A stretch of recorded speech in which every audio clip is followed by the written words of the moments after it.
Hey everyone, this is Pastor Nat, and you're listening to Win the Day. 5 minutes in the Bible with me, your coach.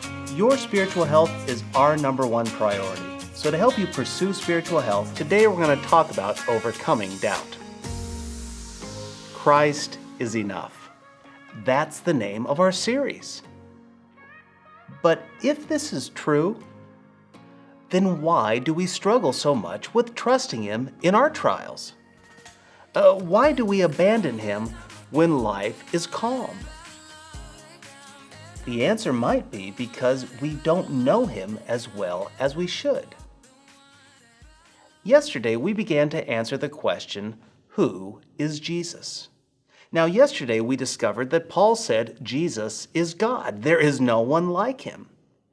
But today we want to keep answering that question, which should help us see why Christ is truly enough. This is what Paul says as we continue reading Colossians 1. For through Him God created everything in the heavenly realms and on earth. He made the things we can see and the things we can't see, such as thrones, kingdoms, rulers, and authorities in the unseen world. Everything was created through Him and for Him. He existed before anything else, and He holds all creation together. What Paul is addressing is the heart of the Colossian letter.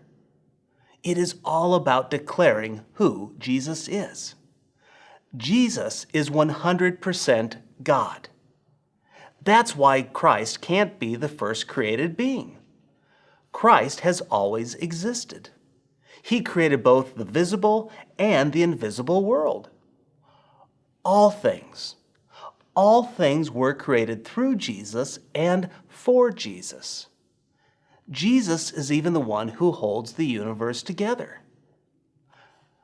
Not only did Jesus create the world, He sustains it. Now you may be wondering, but Nat, doesn't gravity exist? Yes, Jesus created it. He oversees it, and He holds it together. You see, what we find in creation is God's thumbprint. It's all over the universe. No one can honestly deny God's existence, and no one should deny Christ's divinity. You may be wondering, so what? So what difference does it make if Jesus created all things and sustains all things? Well, think about this. If Jesus was before time, space, and matter, and He created time, space, and matter, then what is it in your life that He can't handle? If Jesus has the power to create the universe, and He has the authority to hold it together today, why can't He hold your life together? Friend, He has the power. The question is, will we trust Him? Paul wants us to. Jesus deserves us to. Jesus is over the seen world and the unseen world. Jesus doesn't miss a thing. The elections, the civil unrest, the pandemic, race wars, financial crisis, health diagnosis, a wayward child, and so on. It's all being watched by Jesus. That's why this is my challenge for you today. Admit your doubt. Admit that you struggle with trusting Christ. But don't just stop there. Admit it, and then ask God for the knowledge and the understanding you need to truly trust Christ completely. Look, we all struggle with doubt. Even Pastor Nat doubts. You see, when the tire goes flat on our way to Florida, I question God's goodness and control.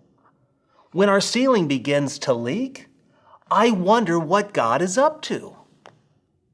When my third son was diagnosed with epilepsy, you better believe I doubted God's power and Christ's goodness.